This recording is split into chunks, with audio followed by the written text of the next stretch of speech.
Hi, I'm Avinash, and now I'll be explaining you the workflow in Hypermesh. Basically, Hypermesh is a CAE tool. It is one of the strongest preprocessor as in case of meshing. See, in case of Hypermesh, you can mesh for any types of solvers, whether it may be a Radios, OptiStruct, ANSYS, CFD, Fluent, Gambit, Star CCM Plus. For any kinds of solvers, we can mesh it in Hypermesh. Hypermesh is very user friendly and very compatible compared to other meshing softwares like Pattern, like maybe meshing in ANSYS Classic and all those stuff. See, basically I'll start with the workflow in Hypermesh. In Hypermesh, the first step is to import the geometry. First, we import the geometry. Since this is a meshing software where the geometry creation is not that comfortable or not that compatible. Actually, we can create a geometry in Hypermesh also, but usually they must be of regular geometries, like a simple geometries like a plane, cube, or something like that. But you cannot go for complex geometries. So we'll import a geometry. So while importing, we have got a lot of the formats which are compatible to the modeling software. So we can import IGS file, we can import .cat part, we can import solid part, we can import DXF file, so on and so. Okay. So once we import the geometry, cleanup is required for the geometry. We call it as geometry cleanup. See, since after importing the geometry, because the format is of the other is from other softwares, when we import it, there are some loss in the data for the geometry. So this geometry cleanup has to be done. So that the geometry cleanup options are provided in Hypermesh, like editing the surface, editing the line, editing the nodes, or editing the points, and editing the dimension of the geometry, so on and so. So this geometry cleanup has to be done to have a proper mesh and to have an exact mesh in between the geometry or on the geometry.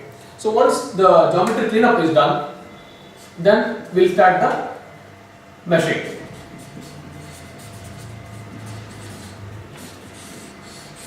Meshing is the major part in Hypermesh. I'll come back to meshing later on. Just I'll explain the workflow, and again I'll come back to mesh and I'll start explaining the different the methods which we use for meshing.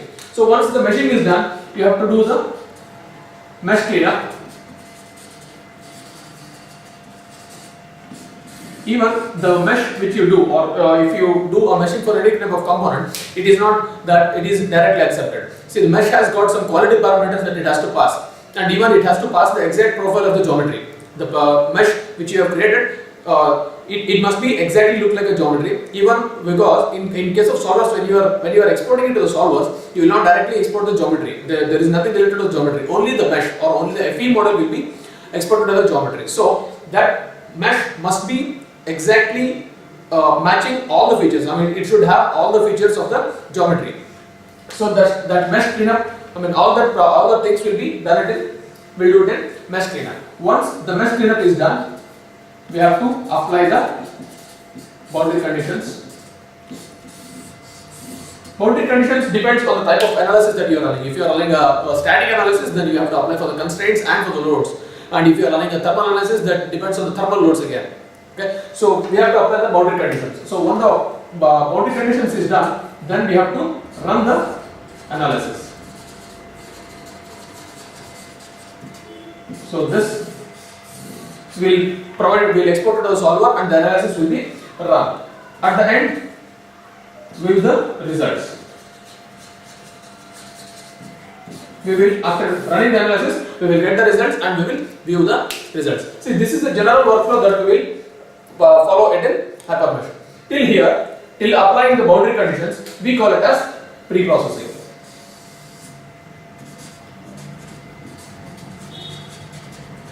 And this running the analysis is called processing, and this one is called post-processing. Since these three are the basic methods for any analysis software, this pre-processing work will take. This pre-processing work is majorly done in Hypermesh, and the Hypermesh is more compatible in case of pre-processing. Okay, so this steps that has to be repeated or that has to be followed for each and every geometry. Okay, as I told you, meshing is the major part in Hypermesh. I'll come back to meshing. See, in case of meshing,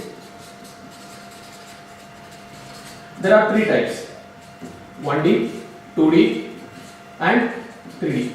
See, generally in nature, all the geometries or all the components are in 3D. But just for our convenience and to make it more easily calculatable, we have bifurcated as 1D, 2D, and 3D. In case of 1D, only one dimension is larger. One dimension is larger. And in case of 2D, two dimensions are larger. Two dimensions are larger. In case of 3D, all the three dimensions are comparable. So what happens is, in case of one-dimensional elements or in case of one-dimensional components, we what we'll do is we will assign the area of cross section, since only the length of that geometry will be larger. And in case of 2D, we will assign a thickness considering the length and breadth of the component. And in case of 3D, we will capture the entire volume. See, basically, let's go to 1D elements. 1D elements are basically a thin wire. First thing. Second thing is the fasteners, what we use, like bolt, weld, nut, and then if you have spot weld, all those things that comes under 1D. And in case of 2D, basically we use the plastics, what we call it as plastics, the dashboard, bonnets, maybe a chair, maybe a table, which has a less thickness compared to the length and breadth of the component. We will take it as a 2D elements. And in case of 3D, majorly the engine parts are done with the 3D components, which are like the engine casing or the crankshaft, piston, cylinder. All these parts we will do the 3D machine. Majorly 2D machine is abundantly used. The reason being, there are majorly 2D parts are abundant in case of automobile or maybe in case of aerospace. See, in case of 2D, again we use auto mesh and manual mesh. See, basically this manual mesh is used in case of plastics and auto mesh is used basically in case of sheet metal. Now plastics and BAW. BAW means body in white.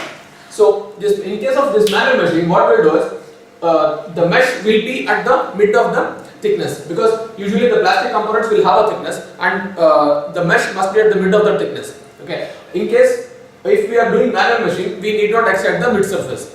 There are few components which the mid surface is necessary, and there are few components where we need not have a mid surface and directly we can mesh it and we can directly put it to the mid of the respective thickness.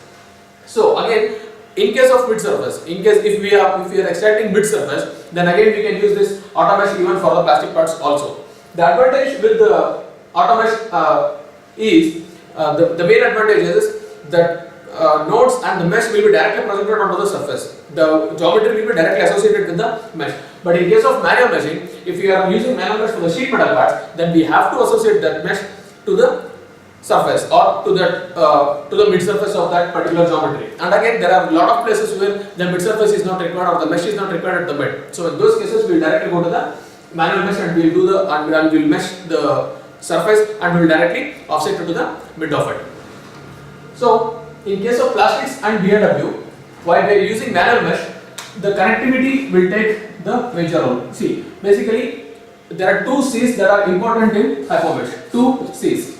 One is collector and another one is connectivity. Collector. See, this collector is nothing but organizing a component.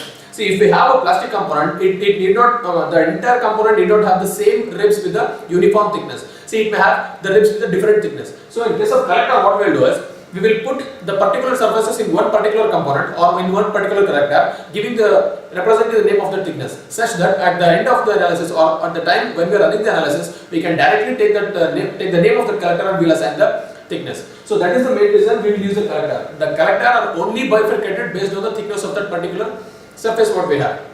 So this is very important as a analysis point of view. And in case of connectivity, connectivity is one of the basic need of the mesh. If you don't have a connectivity, if you have meshed the entire component, even if you don't have a connectivity in between one or two nodes, there are more chances of varying the results with the result may vary hugely in a very large manner. So that's why these two C's are very important in case of hypermesh: connectivity and the collector. The connectivity must be uniformly maintained or connectivity must be maintained for the entire geometry. for maintaining this connectivity, we use lot of commands. I mean, we use two commands like edges, or that is to find the edges and to equivalence it automatically, and the second one we use it is the replace command, which we will be replacing the node to node manually. So even in case of plastics and BIW, we are first we will bifurcate it based on the collector, that is based on the thickness again, and we will organize the entire model, and then we will finish up the mesh. See, as I have told you before itself, in case of this mesh cleanup comes into picture when we are going for the quality of the mesh. See, there are a lot of quality parameters that we have to take care of. For example, like length, Jacobian, warpage, aspect ratio, skew, interior angle. So these are some of the quality parameters that the mesh has to pass. First thing, in case of length, there are two types the hypermesh calculates. First one is the shortest height to the closest node, and second one is the shortest edge. In case of height to the closest node, it will take the element and from one of the node to the opposite edge, it will draw a perpendicular line, and that height is considered as the height to the closest node, or that height is considered as the minimum length of that element. So there are two chances in case of length, minimum and max. So the length of that particular element must be within this range. It must be within minimum and max. So usually we will have the average size, and based on this average size has to be maintained in case of crash analysis. Even in case of structural analysis, that minimum length, the element may fail in minimum length if it is passing in all other aspects. So, but in case of crash analysis, the average length or the target length has to be maintained throughout the geometry. So if you are meshing a component, then that length of all the components must fall within minimum and max range of that element. That means max range of that given criteria. See, next one is Jacobian. See, Jacobian is basically a deviation of an element from its ideal shape. See, that means if a deviation of a triangle from equilateral, instead of forming an equilateral triangle, it might have formed obtuse or some other triangle, then we will have the Jacobian error. Generally, the range of the Jacobian is from 0.1 to 1. If the value of the Jacobian is 0.1, then that is imperfectly shaped element, and if it is 1, then that comes under the perfectly shaped element. The general range what we use it for Jacobian must be greater than 0.6. So the value of any element for the Jacobian must be greater than that 0.6. And the next one is warpage. So usually warpage is the deviation of element from being a planar. That means if let's take the warpage is only valid for quads. You cannot use there is no warpage for triangular elements. Okay, so in case of quad, the warpage comes in case of quad. That means if there is a quad, the way how it calculates the warpage is it will take a quad and it will draw a diagonal in between the quad. So it is divided into two triangles now. One is normal and the other one is normal. So the angle between these two normals is reported as warpage of that particular element. Warpage. So in this case of that means if you are meshing it in a curvature part, then there are chances of two elements lying on one plane and the other two lying on the other plane. So in that case you will have the warpage errors. Warpage is majorly formed in curvatures.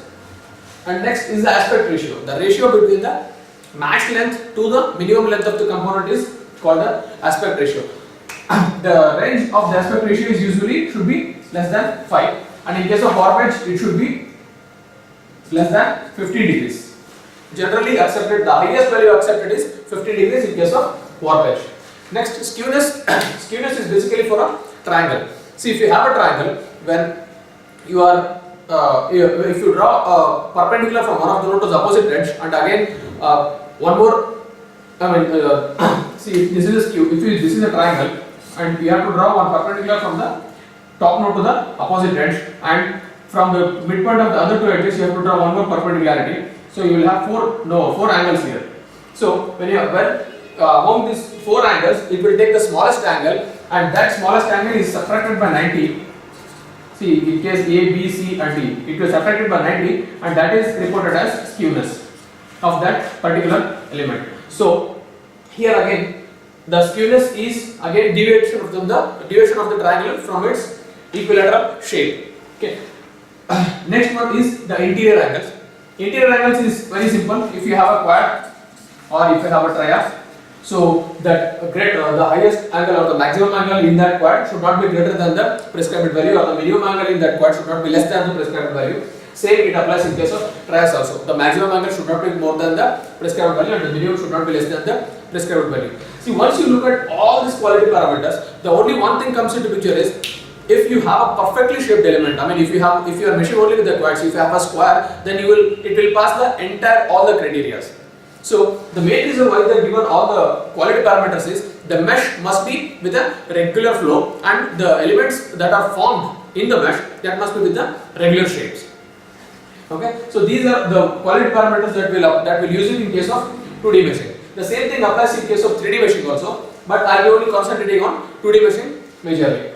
Okay, next comes the types of elements that we are selecting. Which types of elements are selected? How the elements are selected? Firstly, if we are meshing it for structural, then either we will take quad 4 or triad 6. If you are meshing for crash, we will take quad 4 and triad 3. See, in case of structural meshing, we will take only one element type. Either it must be a quad 4, that is a first order element, a quad with 4 number of nodes, a quad with 4 number of nodes at the corners. This we call it as first order element, or a triad 6, a triangle with 3 number of nodes at the 3 corners and 3 more extra nodes in between the corners. So we call it as triad 6, and we call it as second order element. See, the reason why we not take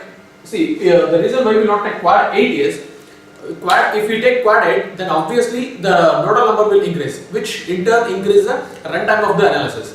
See, in industries basically we have to run the analysis within the prescribed time. We will not have much time to run the analysis. See, if you take quad 4, for example, if you have a 10 lakh nodes in that, then the software has to calculate a matrix of 10 lakh by 10 lakh. But if you take 8 nodes, I mean quad 8, then that will be 40 lakh by 40 lakh. See, just the calculation time will increase.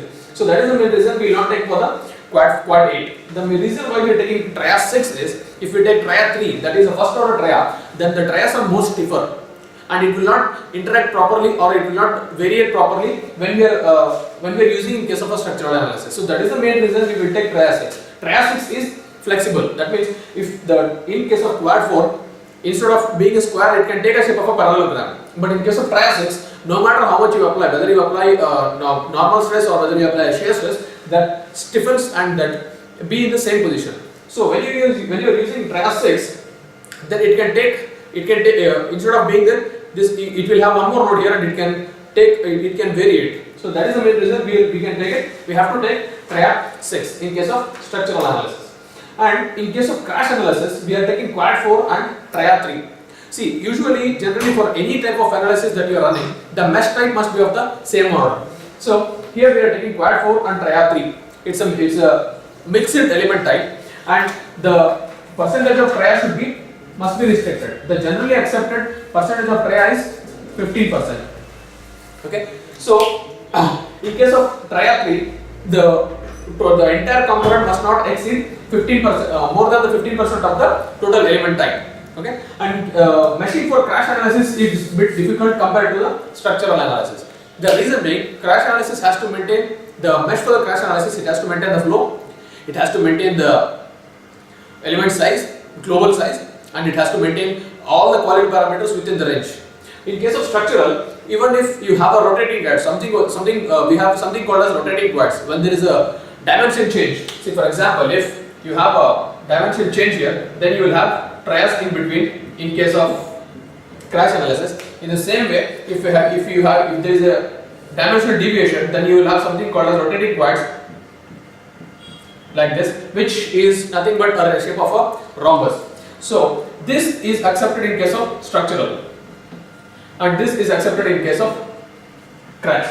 And this triad should be unidirectional. See, this, since the dimension is converging here, the triad should point out in this direction, and this has a larger dimension, so the tail end of the triad is pointed in other direction. You should not have any triads in between like this. You should not have opposite triads first. You should not have the triads which are in L shape like this. So there are a lot of restrictions that has to pass for the crash analysis. So meshing for the crash analysis, it will take much time and much. We must be very careful while meshing for the crash analysis compared to the structural analysis. The reason being, in case of crash analysis, the loading will be impact loading. That means it will act only for the fraction of seconds, and the constraints has to pass to the rest of the component or to the entire component in a very short span of time. So if you have a very clean mesh, or if you have a very flow-through mesh, what we call it as, then the constraints will be directly applied, or the constraints will be directly passed to the entire geometry. So this is something about the meshing in hypermesh. So the main, so this is for the 2D meshing in hypermesh. So these are the quality parameters that is clearly applied for the 2D meshing. And in case of manual meshing, so this was you can prefer it both in auto and in manual. In case of manual meshing, the quality of the mesh that will not be maintained automatically by the system. But in case of auto mesh, when you select a surface and when you mesh it, that quality, the mesh will be generated within the restricted quality, and to bring out the flow and to bring out all the quality restrictions, we have to remesh it, and we have to, the mesher has to make it as a perfect mesh which is for the respective analysis that they are running. And in case of manual mesh, even if you don't have a surface, or even if you don't have any geometry, you can create it. That means in case of manual mesh, you can create a mesh even with a bunch of nodes, or with a node list you can create in case of manual meshing. Okay, but in case of auto mesh, at least you must have a surface for the meshing. So once you do all this meshing, and once all the meshing cleanup is done, so we have to apply the boundary conditions. I'll just explain this with respect to the Nastran thing.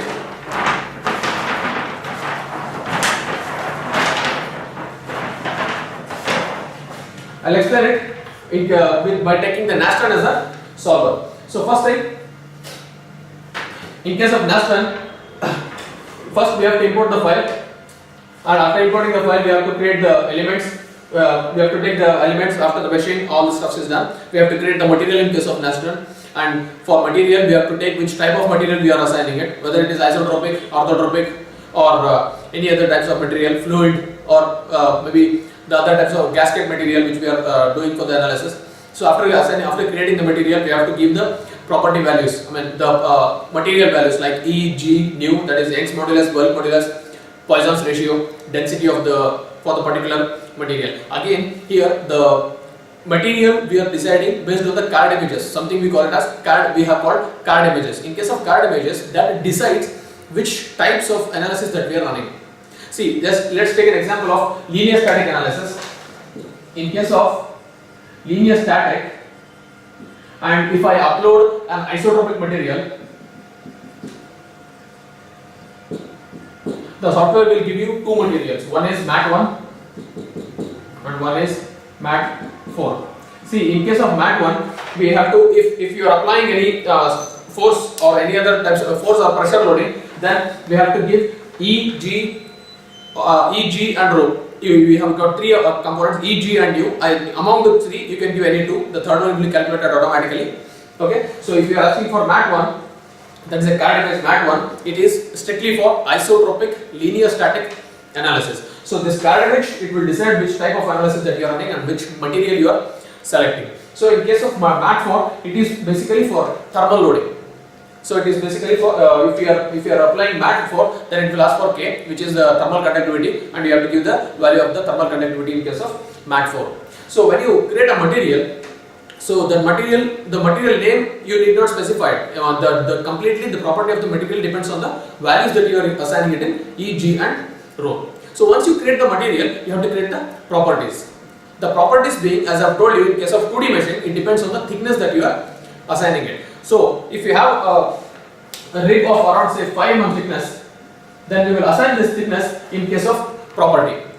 Okay, so in case of 2D machine, we will take shell elements P shell as a property. So the P means property of the shell elements. The shell elements are usually selected.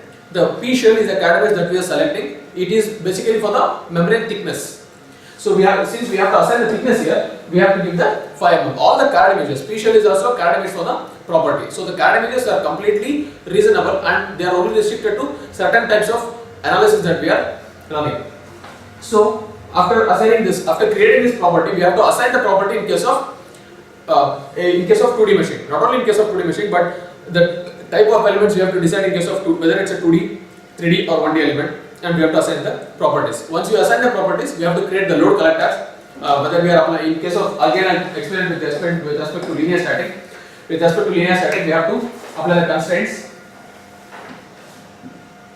The CAD image being SPC, and we will apply the loads. The CAD image being force, FORCE. So with these two CAD images, we will create the loads. That is, we will fix at one end and we will apply the load at the other end, or with respect to the applied constraints. So once we create the load constraints, we have to create the load steps, which we call it as subcase in case of hypermesh.